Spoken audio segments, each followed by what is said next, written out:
आपण पाहत आहात EDTV, बातमी अशी जिच्यावर तुम्ही ठेवणार विश्वास।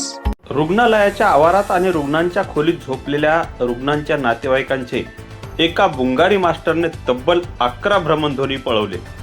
काल मध्यरात्री संजीवनी हॉस्पिटलमध्ये हा प्रकार घडला। व्यवस्थापनाच्या सतर्कतेमुळे हा चोरटा सीसीटीव्ही कॅमेऱ्यामध्ये कैद झाला आहे।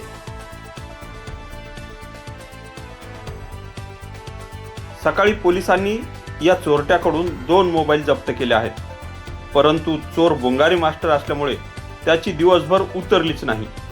सायंकाळी उतरल्यानंतर पोलिसांनी त्यांच्या पद्धतीने चौकशी केली असता इतर ठिकाणी ठेवलेले मोबाईल आरोपी आणून देणार आहे। दरम्यान कशा प्रकारे या चोरट्याने शिताफीने हे मोबाईल लंपास केले हे पहा सीसीटीव्हीच्या माध्यमातून।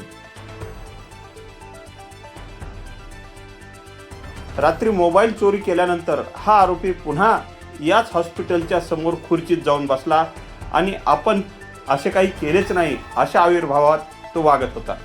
दरम्यान याचेच एक नातेवाईक बाजूच्याच हॉस्पिटलमध्ये कार्यरत असल्यामुळे याचे नेहमीच इथे जाणे येणे असते आणि त्याचाच गैरफायदा घेऊन याने रात्री रुग्णांच्या नातेवाईकांचे तब्बल 11 मोबाईल पळवले आहेत। आपण पाहत आहात की कशा पद्धतीने रुग्णांच्या नातेवाईकांचे त्याने मोबाईल लंपास केले आहेत।